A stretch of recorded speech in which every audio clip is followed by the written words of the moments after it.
just a few aspects of Indian economics. I understand that we are running short of time, and it is Sunday, so probably participants are dinner time, sorry, the lunch time as well.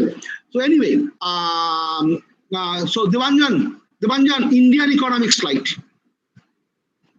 Devanjan, Indian economic slide. Devanjan, শুনতে পাচ্ছিস?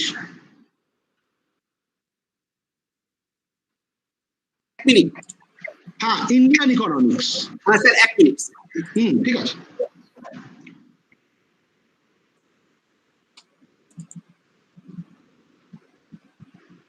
Now I do not know whether I'll be having a lot of time to interact with the students, but again I put on record my debt to both intellectual debt and the intellectual debt in a very specific sense, that this particular PPT is based on very long discussion with Akash Pain and Nandini Das, so I am grateful to both of them.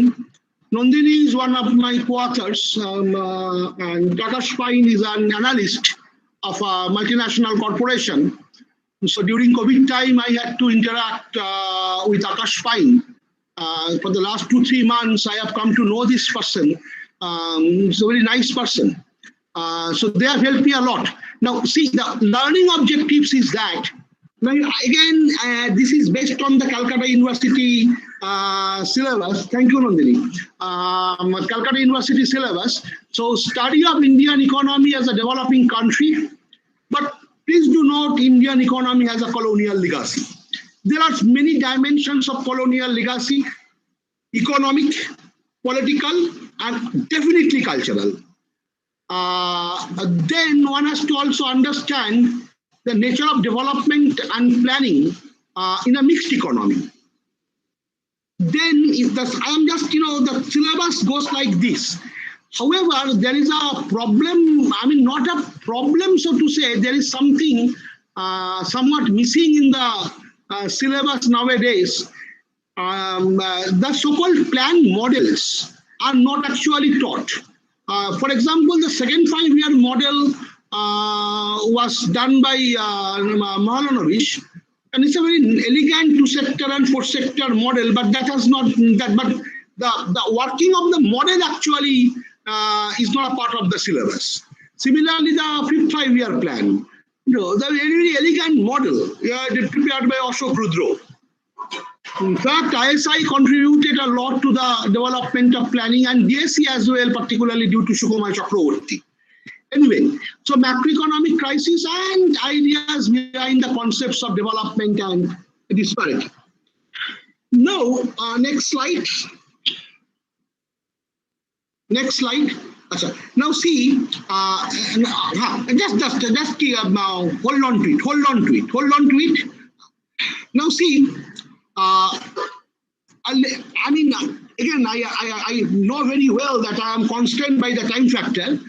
So I will be, without actually going to the slides can be shared with the students. The PPT can be shared with the students. First of all, you have to understand the nature of Indian economy at independence. At independence, see, immediately after independence, the economy is absolutely a backward economy, absolutely ruined agricultural sector, and systematically the agricultural sector was kept backward by the British Raj, and that's a very un-British rule in India. And there was an industrial sector, but again, kind of economy that we have after independence is a kind of Lewisian type of economy.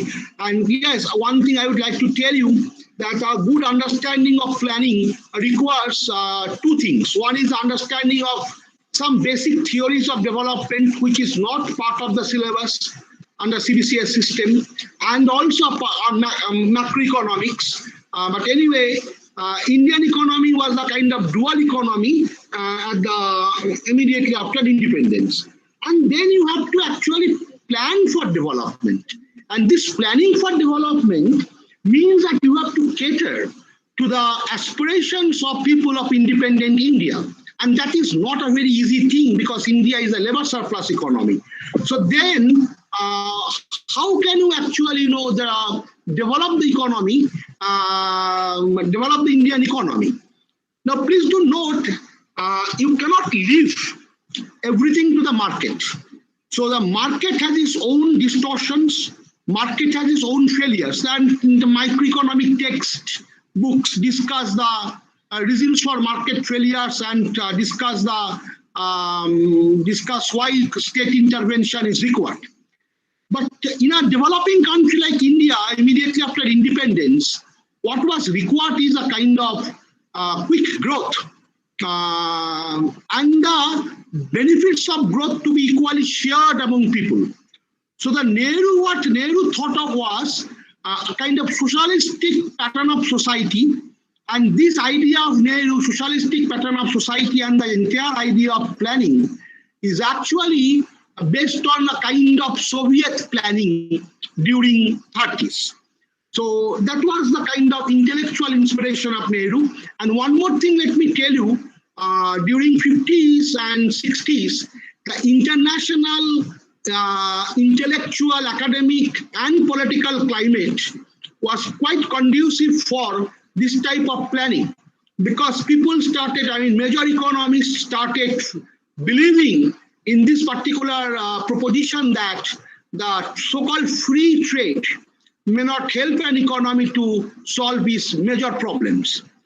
And therefore, a second 5-year plan was prepared. These are the major milestones of planning. Second 5-year plan would have great emphasis on two things. One is the development of heavy industries. And the second one is the development of public sector enterprises. Because you see, the public sector enterprises in the key infrastructure areas was absolutely needed, because private investment would not be forthcoming in these particular sectors. For example, why private investment would not be forthcoming? The private investors require quick return. But for example, construction of railways, construction of steel, these require, the first of all, lumpy investment. Number one, huge investment.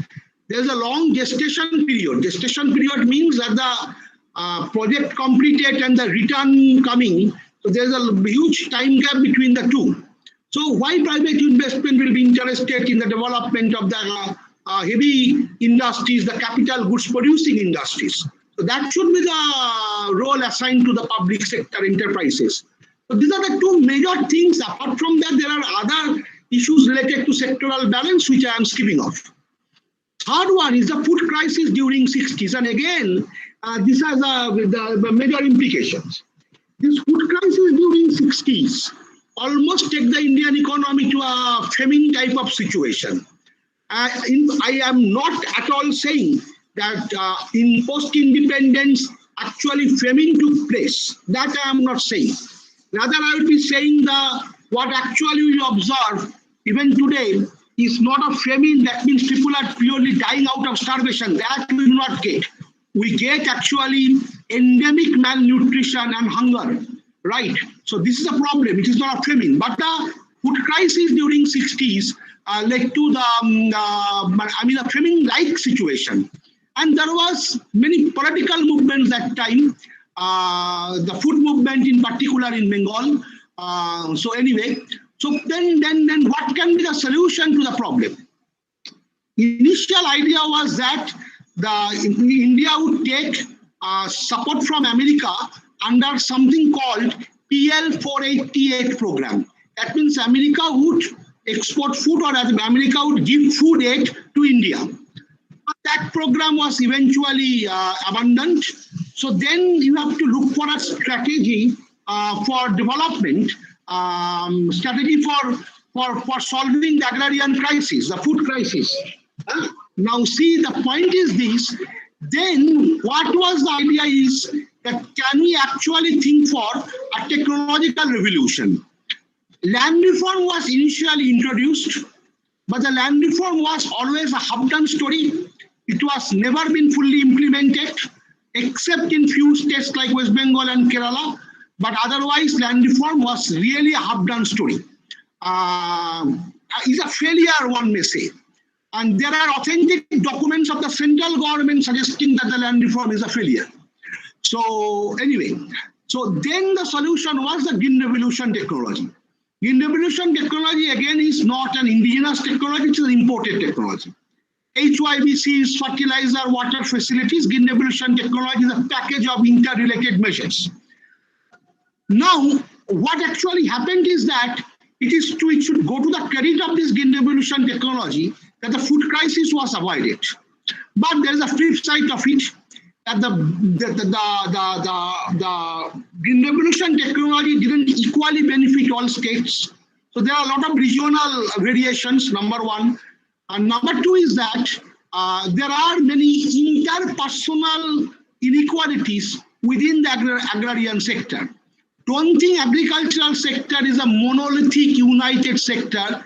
Point is that agricultural sector itself has many complex layers of division. So it actually has aggravated some kind of interpersonal inequalities. In fact, Pranab Bardhan has listed a set of factors or set of forces generated by green revolution, which can lead to worsening of income distribution, particularly from the point of view of agricultural labor. Then industrial stagnation, and again, I mean, this is something that that one student should know, and it's very unfortunate that industrial stagnation is a prolonged period from the mid-60s to the late 70s. And there was a lot of literature on industrial stagnation. It is unfortunate, just a few days earlier, one of the ISI professors, Indranil Dasgupta, was telling me, Siranjan, when we are at presidency, we spend so much of time on industrial stagnation. And nowadays, the students, when we ask the question in the interview, I just see the blank face. Now, industrial stagnation occurred in India, and there are many alternative explanations offered. One of my very personal favorite teachers, Mihir Rokhit, one of the JNU professors whom I follow quite meticulously, do not have much of interaction with him, Prabhat Patnaik. So they have in Sukhomai Chakraborty, Ahluwalia, both Montek and Ishar Daj Ahluwalia. Ishar is a presidential, so I have a bit of interaction with her. So they all contribute, Jagdish Bhagavati, they all contributed to this enormous literature, on industrial stagnation. So I do not, again, I am skipping it up. The Manjan screen should be wider. The Manjan, the screen.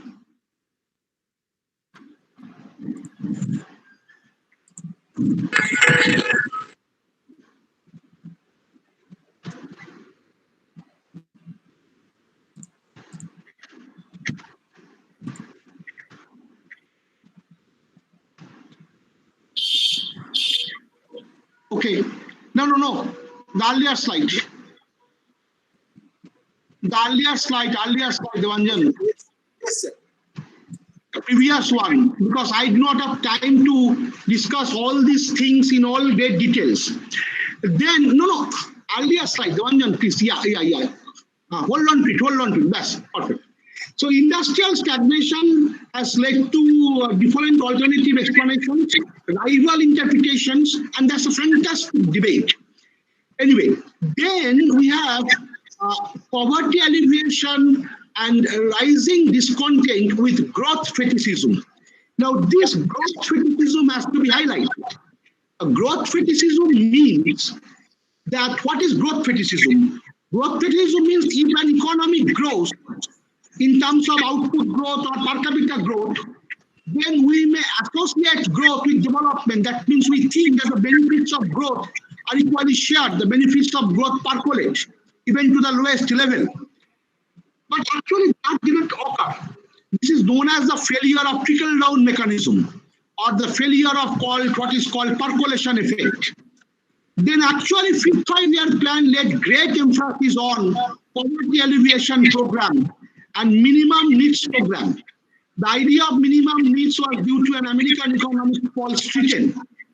And very interestingly, that was the time actually Mrs. Gandhi said that poverty is the worst pollution. And the program was based on a very popular political rhetoric, Goribi Hatao. And ironically enough, the fifth five-year plan also coincided with the regime of, as you know, emergency clamped on us, clamped on democratic India. Then the macroeconomic crisis of 80s and early 90s. Now, what is that macroeconomic crisis actually? What are the indicators of the crisis?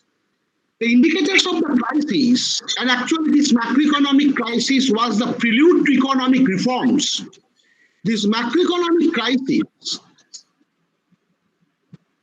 basically reflected in the form of two things, two interconnected, very serious problems. One problem is the balance of payment deficit,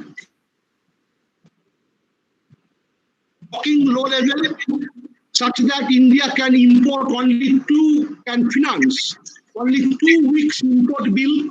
So that is one thing. And the second thing is an inflation rate going much beyond the socially tolerable rate of inflation. It was hovering around 14 to 16%. So we have an unprecedented balance of payment crisis. Now let me tell you one thing. The balance of payment problems were not new to India. The balance of payment problems were there right after independence. But this kind of balance of payment crisis was never seen, was never experienced. And then the problem of inflation. In fact, the socially acceptable rate of inflation in India is less than 1 digit, less than 10%. It was going beyond 10%, around 14 to 16%. So these are the major problems on the macroeconomic front. And there was hardly any option left. So India has to come to terms with IMF and World Bank. And IMF definitely provided his support. And please do note, whenever you take a bailout package from IMF, whatever be the nature of the country, IMF would impose these conditionalities.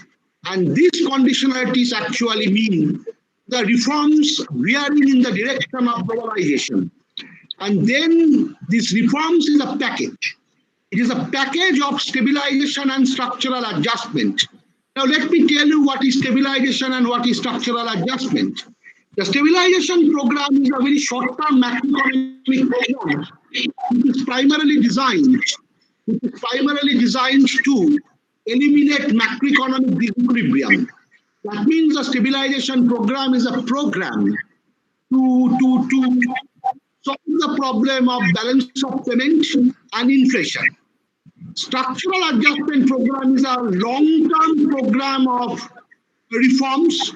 Sometimes it is called LPG, liberalization, privatization, and globalization. And it covers areas, structural adjustment covers areas like industrial sector reforms, trade reforms, financial sector reforms, tax reform, etc. And if the syllabus the students look at, then you have the last unit is actually the different components or aspects of economic reforms, like external sector reforms, industrial sector reforms, etc., etc. I will be requesting Tilak, the principal of Kekedas College and the entire organizing team to have a workshop on, or rather, workshop nowadays is impossible, kind of webinar on Indian economic issues from the students' perspective, just not on COVID, right? Now comes another important thing, the demographic dividend. Demographic dividend. Now, what is demographic dividend? Actually, is a part of demographic transition. If you look at the India's population size, the cohort, then you'll be understanding that there's a rising proportion of young people in the entire population profile. That means that the percentage of the dependents, the old people, etc., has been steadily declining, and the percentage of the young people has been steadily rising. And if that be the case, and if you know a bit of solo model, then you understand that the productive workforce goes up, means that the economic growth would take place. Now, this is known as demographic dividend. Question is whether India has been able to reap the demographic dividend. Answer is no, not really. The two things are very striking. First of all, there are serious regional variations in the growth pattern that could be attributable to the demographic dividend. Some of the southern states have actually been able to enjoy the benefit of demographic dividend, but not some of the other states, like for example Bihar, Uttar Pradesh, Rajasthan, they fail to reap the benefits of demographic dividend. That is number one. And number two is that there is a kind of joblessness. See, this joblessness is not a problem of COVID. It has started much earlier. It has started occurring much earlier. So anyway, so that is demographic dividend. Now, service-led growth, and that is another very fashionable thing to talk about. Service-led growth, actually the term is coined by World Bank. World Bank called it service revolution in India. If you look at the India's growth composition from 2000 to 2005-6, then India's service sector has been growing at a very phenomenal rate, at a really phenomenal rate, and in a way, the service-led growth actually benefited the students of economics. Because if you want to join, some of the students of economics wants to join a corporate sector. Which sector they will be joining? They will not join the manufacturing sector, they will be joining the service sector. And by and large, they will be doing the task of analytics. Right? So the service-led growth has benefited the so-called young, educated people. But again, the question arises, actually the skill formation equally spread? So this is a very vital question, and that leads to the whole issue of disparity. Another occasion, another time, probably I will be talking about this disparity. So that is a service-led growth. There are many factors involved, or there are many factors leading to service-led growth. Inclusive growth. Now again, the inclusive growth, I am just putting it in very nutshell. Inclusive growth, to understand, is actually a reduction of the so-called growth-oriented strategy of economic development. Mind my language, take my language very carefully. Only growth is neither necessary nor sufficient for socio-economic development to occur. There are many other dimensions, particularly in a country like India, which is diverse in every sense of the term, economically, culturally, religiously, and whatnot, caste-wise and whatnot. So this particular inclusive growth has many components. Actually, Asian Development Bank as a kind of nice, elegant model of inclusive growth. There are many aspects. I am just telling you a few aspects. One is a very vibrant agricultural sector. Interestingly enough, that the agricultural sector, the share of agricultural sector in GDP has been falling. But still, agricultural sector is a major source of livelihood of so many people. So you have to have a vibrant agricultural sector. So this is number one. Number two, development of not only infrastructure. People's access to infrastructure is equally important. In fact, in the context of COVID-19, it is important to ensure that people get access to the medical infrastructure. Not only the problem is the infrastructural deficiencies, but the problem at times arises in the context of access. And another important point in the context of inclusive growth is the issue of gender empowerment. We accept it or not, the simple fact is that the entire world, but India in particular, is absolutely a gendered society. Is absolutely a gendered society. The systematic discrimination against women. Actually, let me not be very philosophical, but at least let me share my own take on the matter. Actually, men essentially are cowards and essentially weak.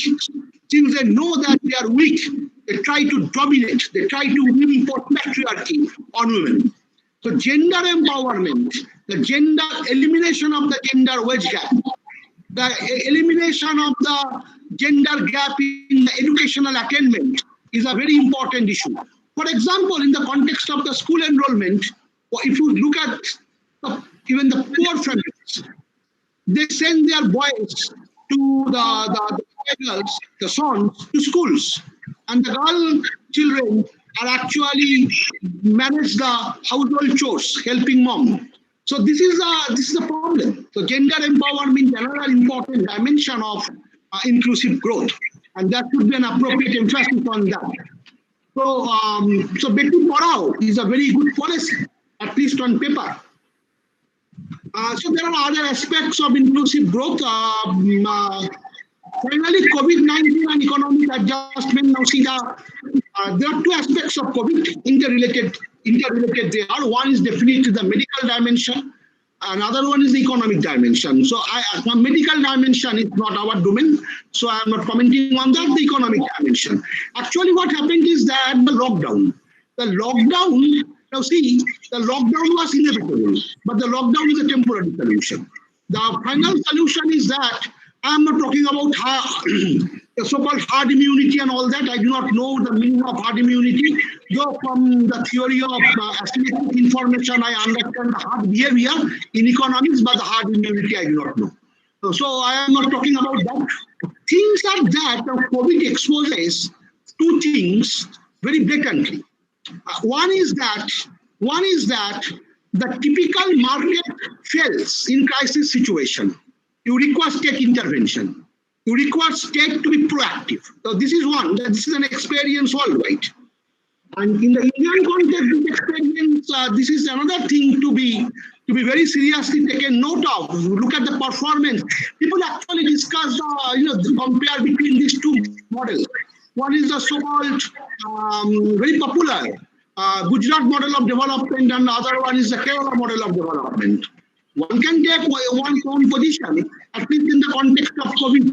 You can reflect on this particular debate on the Gujarat model of development and the Kerala model of development. But you can reflect on it seriously with appropriate database, which is not manipulated or which cannot be or should not be manipulated. So I mean, I prepared the slide with the help of both the slides with the help of Indian economics in particular with the help of Akash Pain and Nandini Das. Without their help, I cannot. But I want organizing committee to share the entire PPT, all PPTs, with any student, any teacher interested in this particular set of issues. One thing I would like to, I want to end with this small note. The way actually, the Tilak mentioned it in his introductory speech, in his welcome speech, Indian economy should be taken very seriously. Neither students should not be blamed. It is a very bad practice on part of teachers, at times on part of authority, to put the blame on students. The students are not very poisoned people. They are often made poisoned. So the students neglect Indian economics. This is not a very correct position. Actually, the way the development economics is taught, the way the development economics is dished out to students, they do not find interest in it. Development economics should be given an analytical structure. I can reel off references.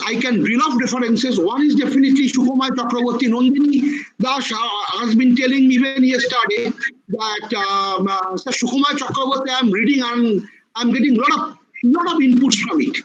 That is one thing. Then definitely another book I will be, apart from the recommended textbook, I will be asking you to read Amartya Sen, Uncertain Glory.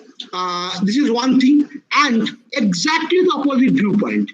If I only talk about Amartya Sen, if I only talk about core economics, then one may say the position is ideologically bad. But again, that is the reason I am telling you there are two good books. One book is by a monograph type of thing by Jagdish Bhagawati, India in Transition, and Aravind Panagaria's books on Indian economy and emerging giants. They are pro-reform people, so one should know, I mean, at a student level, one should know the alternative positions, the different dimensions of the debate around any particular issue pertaining to Indian economy. And with this spirit of debate, you can learn Indian economy probably in great details. And analytical, actually what is required is a kind of analytical structure to be so ready such that Indian economic issues can be addressed in a coherent manner. So with that I end, and I again thank Tilakda, Ramakrishna, Nendu, Devanjan. Devanjan has helped me a lot, and all students participants. I do not know whether there are teachers also, but anyway, all participants. So let me stop here now and waiting for some questions.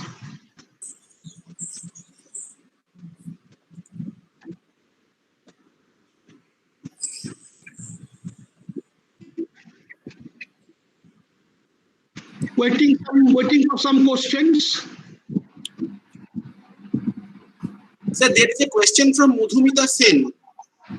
Sir, can you please explain current account, capital account, and BOP surplus?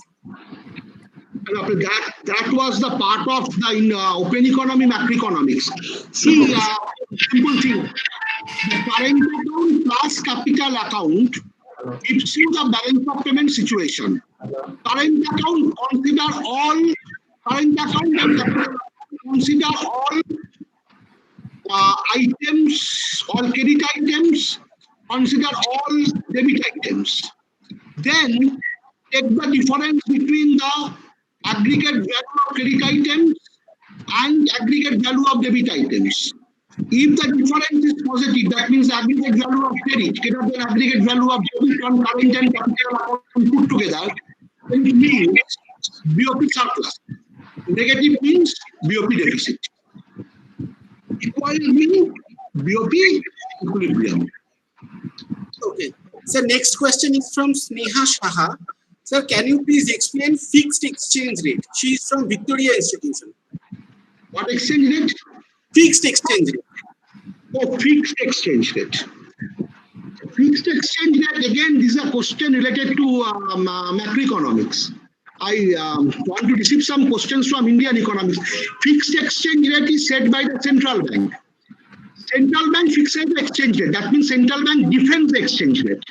Central bank doesn't allow exchange rate to fluctuate. That means the central bank doesn't allow exchange rate to be determined by the market forces of demand and supply. Central bank itself fixes the exchange rate. And to defend the exchange rate, central banks make major intervention in the foreign exchange market. If there is a BOP surplus, central bank purchases foreign asset. If there is a BOP deficit, central bank sells foreign asset. So that is a fixed exchange rate. Flexible exchange rate means that the exchange rate is absolutely allowed to be determined by the market forces, particularly the spot rate. Another thing, I mean, this is, I should not comment on it as an outsider because I am not a part of Calcutta University, so to say. I have seen experience of Calcutta University. I cannot say that I am not a part of Calcutta University. I am a guest faculty of Calcutta University at the postgraduate level, semester 4. I teach military economics. So, Calcutta University should seriously reflect all colleges under Calcutta University. I take opportunity of this platform to humbly submit a suggestion. All Calcutta University colleges at least should offer financial economics as a department-specific elective. Financial economics includes this particular concept of forward, future, etc. It is not a heavy course. I repeat, it is not a heavy course. There are simple textbooks which can help both teachers and students. But if I say that, okay, fine, I have not learned it, so I am running away. Running away is not what an academician can practice in life. So this is one thing I would like to tell. Sir, there is a question on Indian economics from Ritika Ghosh. Sir, can you please elaborate the mechanism of Operation Twist in the context of Indian economy? I didn't get the question correctly. What is that? Sir, can you please elaborate the mechanism of Operation Twist in the context of Indian economy? Mechanisms of operation. Operation Twist. Operation Twist. Operation Twist. Twist. TWIST. Twist. Operation Twist. In fact, I want a bit of elaboration of that question. What is meant by Operation Twist? Ritika Ghosh, are you online? Please elaborate your question. She also asked, sir, you have just mentioned the state intervention is required to manage unprecedented crises like COVID-19. How justified is it to open strategic sector for private entities? Okay, let me take that question. Because Operation Twist I have never heard of. What is meant by, there might be one or two Operation Twist maybe written somewhere, but I'm not familiar with these things. So, but opening the strategic sectors. Now, this is a very open-ended question. Very open-ended issue. Now, if you look at the recent, the post-COVID economic policy, economic policies, by that I do not necessarily mean that the policies specifically designed to combat this pandemic. Overall economic policies, then one policy is that allowing private investment in some strategic sectors. For example, coal, mining, etc. That is one thing. And the current new education policy also opens up another issue, particularly the entry of foreign universities. So if I take in education as a strategic sector, then also implies the kind of open market, market mechanism to be guiding role of the strategic sectors. First of all, one has to be very careful about the disinvestment mechanism. Why at all it is required for mining sectors, which is otherwise in the domain of public sector, to be open to the private sector? I am not very sure of the logic behind it. These sectors, the natural resources, they do not generate loss. Right. So this is one thing. I do understand public-private partnership, but I do not understand the rampant privatization of this type of sector. And regarding the education sector, entry of foreign universities, I ask some of my students who are well placed at foreign universities, for example, the Purdue University. I mentioned the name. No problem with that.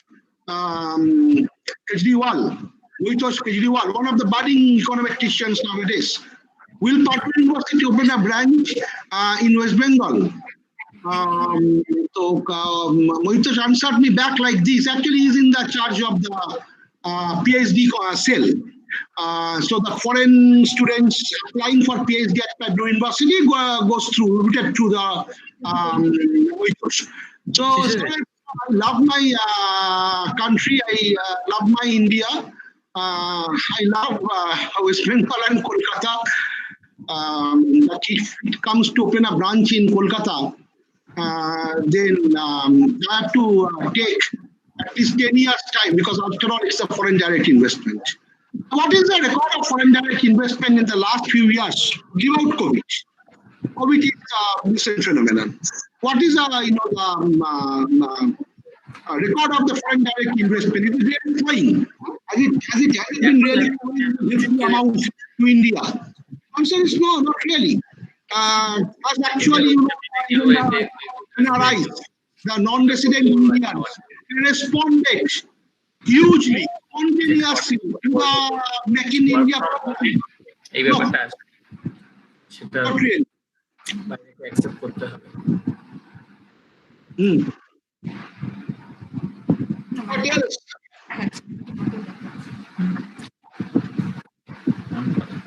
What else? Yes, there is a question. Yes, sir. There is a question on. Sir, please talk about the Gujarat model of development and Kerala model of development. Okay. It requires another webinar to discuss the Gujarat model of development and Kerala model of development, to discuss the works of Moitresh Ghatak of London School of Economics, Parikshit Ghosh of Delhi School of Economics, published in UPW, works of Jagdish Bhagawati, and definitely works of a Nobel laureate called Amartya Sen. The Gujarat model of development, which is actually fashionable in early 2010, later on also, that fine, it has industrialized the economy. So the industrialization, of course, was based on land acquisition. Suppose the land acquisition was not a major problem, and industrialization and welcoming the private sector the development of industries. It often came, the so-called growth state, Gujarat was not only backward state. When before independence, it was not that backward state. This is number one. But shape about the growth trajectory of Gujarat in the last, pre-COVID, in fact, was statistically questioned. So, Gujarat model of development is basically a model of industrialization in which the Gujarat state can develop. And at the expense of, for example, expenditure on major social sectors. You hardly find any major public hospitals, very good education institutions run by the state, etc. Look at Kerala on the other hand. The Kerala on the other hand has been always spending a lot on the social sectors and education, healthcare, etc., etc. And of course, Kerala is also has a benefit of a lot of remittances. A lot of Keralites are settled abroad, so the remittances is one of the major sources of income of Kerala. That is also true. The Kerala government has, Kerala government has this culture of spending on the social sectors. Now, if you do not develop the social sector, social sectors, by that I mean the healthcare. If you look at the economic survey, then you'll be getting the different components of social sector. So it includes health, primary healthcare, education, childcare, gender empowerment, etc. So the type of development is actually a development which Amartya Sen called is a development mediated through the state. And so that is the basic difference between the so-called Kerala model and the Gujarat model of development. I have dropped this idea to comparing models, contrastable models, in the context of the COVID scenario. I just take the simple data. I have seen. Please do note. I didn't say that Kerala performed better or Gujarat didn't perform better. I only said take the data and listen to the experts.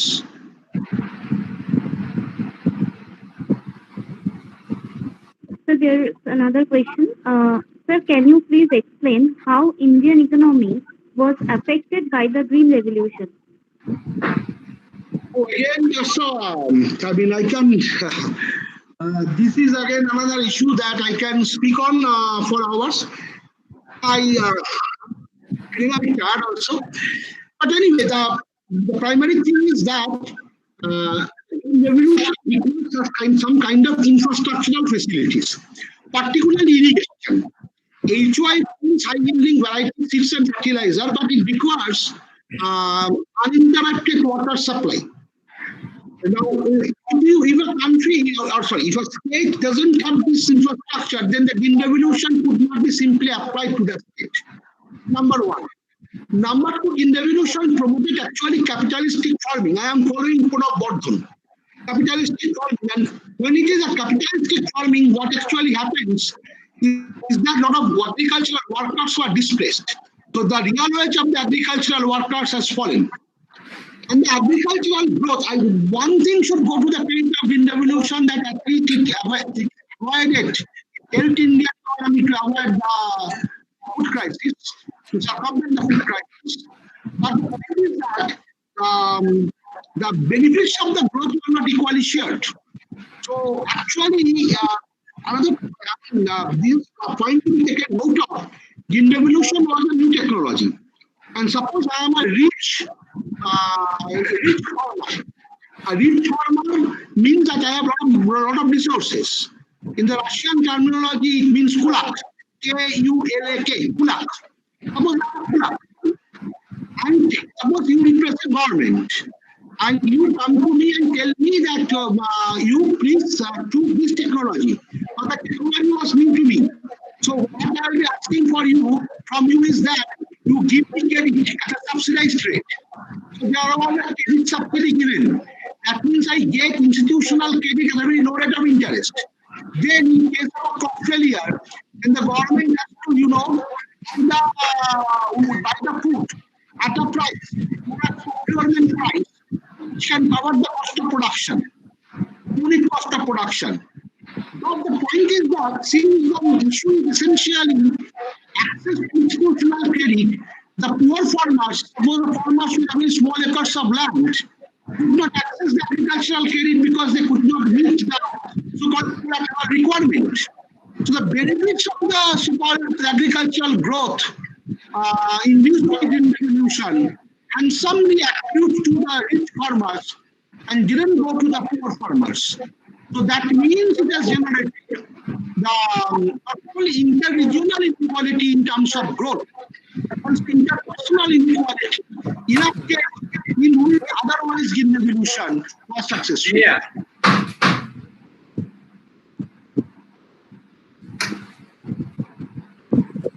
So, Yes, sir. Yes, There is sir. another question. Question, probably last question. We are coming to the end. okay. Yes. Professor mentioned that growth is neither necessary nor sufficient for inclusive growth. While I can comprehend the insufficiency, it would be enlightening to get some explanation of why it is not necessary. May I repeat?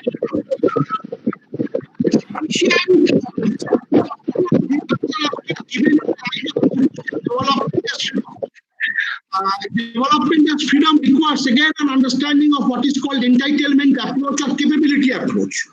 Now again, I do not have the time to elaborate on the capability approach. Entitlement or capability failure means such a suppose I am let me put it this way. Suppose I am blind and you are giving me a TV set. So the TV set goes up, but how does it help me? Does my well-being person know?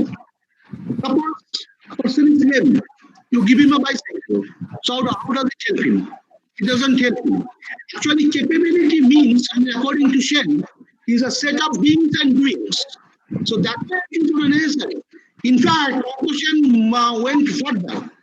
Amartya Sen said it is growth is in fact is maybe an inefficient means to development. See, the growth is not an end in itself. The end in itself is development.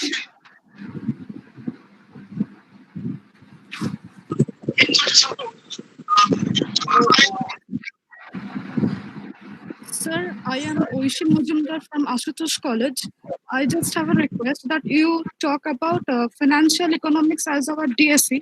So it's a different topic that whether we will be opt it from the college or not. But just out of my curiosity, I just want to know what that financial economics is. So you told that there are some simple books so we can read through it and get the topic and know what that it is. So my request is you that can you please name those books that just going through that I can. I need not mention the names of books which is written in the syllabus. It is simply written in the syllabus, the books written in the syllabus. Just one thing I can tell you, one is the Barely Myers, another one is Rose and Zaffe. It is there. You just look at the syllabus of financial economics, you will be understanding it. See, some of these things already are known to you. For example, with the investment criterion. Right. The only new things in that particular syllabus is the capital asset pricing model. I am telling you, even capital asset pricing model, a part of it is known to you. You know the Tobin's model of portfolio choice. So capital asset pricing model is a kind of extension of the Tobin's model of portfolio choice. One thing is option, but you do not require a lot of mathematics. Particularly Miller theorem is important for this particular reason. What should be the ideal or optimum capital structure of a firm? Will the firm go for too much of debt, or will the firm be financed, etc.? Now these two become important. Why I tell you financial meltdown in USA. Particular issue that what should be the optimum capital structure, that means the debt-to-equity ratio. What was experienced in connection with USA financial meltdown in 2007 is that the firms which are too much leveraged means too much debt dependent, they are affected most. That's the reason I think that financial economics gives you an exposure to some of the real life issues, and it helps you, suppose you want to take a corporate job. So it helps you in the corporate job also, in the corporate job market as well. Thank you so much, sir. Thank you. Okay. So,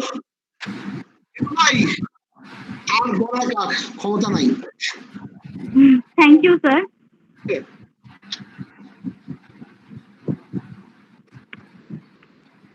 principal sir কিছু বলবেন?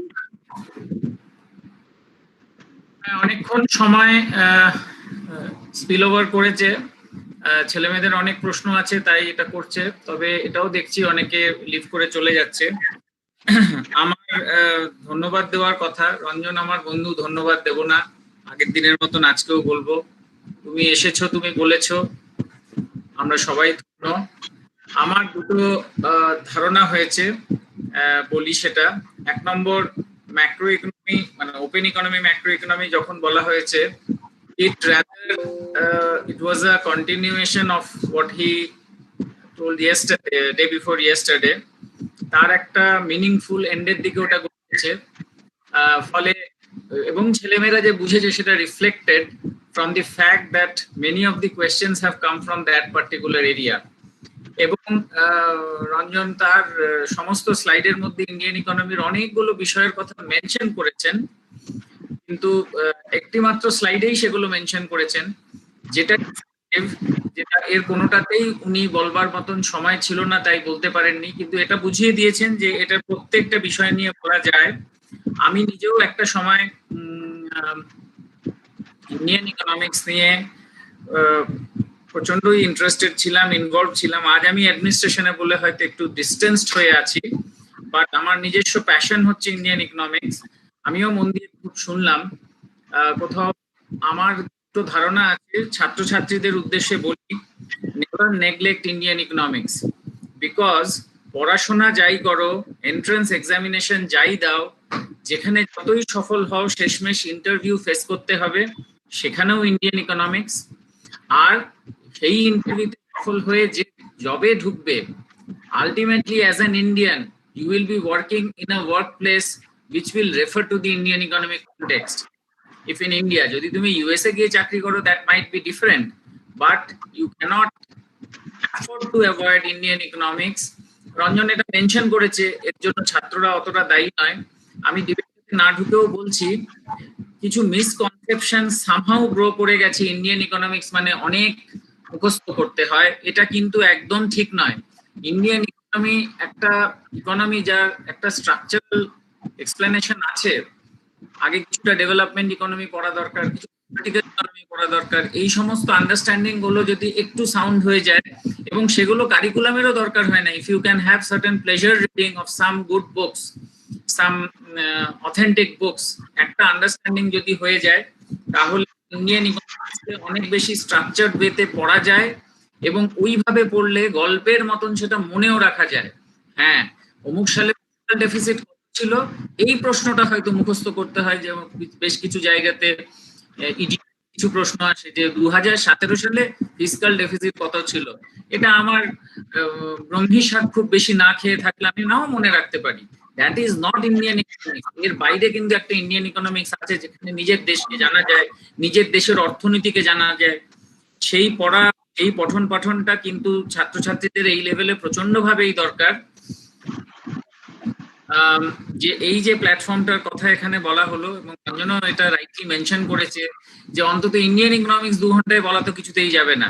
At least এই পুরো Indian economics right from 1950 to 2020, আমার ধারণা Indian economics নিয়ে বলতে গেলে অন্তত 10-12টা ওয়েবিনার দরকার অন্তত, এবং প্রত্যেকটা ওয়েবিনারই এত অ্যাবজর্বিং হবে যে ছাত্ররা কিন্তু they will like it, whether we can organize it, কারণ আস্তে আস্তে তোমাদের পড়াশোনার চাপও বাড়ছে।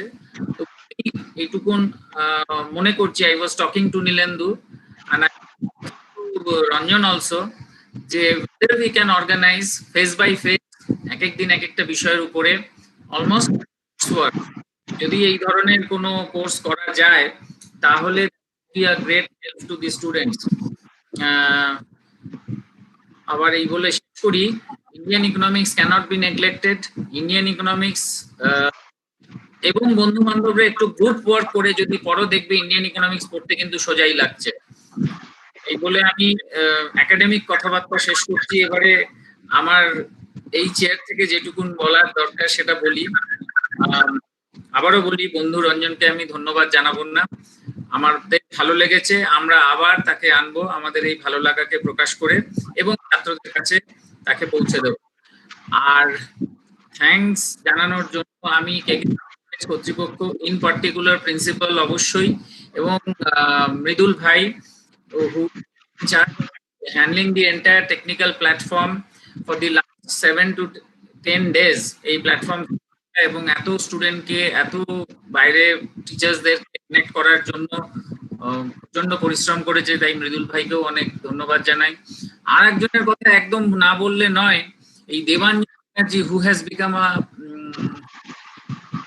রঞ্জনের মুখে সবসময় দেবাঞ্জনের কথা আসছে। দেবাঞ্জনকে উনি এতটাই ভালো লেগে গেছেন এবং এতটাই ভালোবেসে ফেলেছে। দেবাঞ্জন কালকে রাত্রি 4টে অব্দি আমার সঙ্গে কাজ করেছে অ্যাডমিশন ওয়েবসাইট, কিন্তু সকালে আবার ঘুম চোখেই আমি দেখতে পাচ্ছি যে ও বসে এই কাজটা করছে।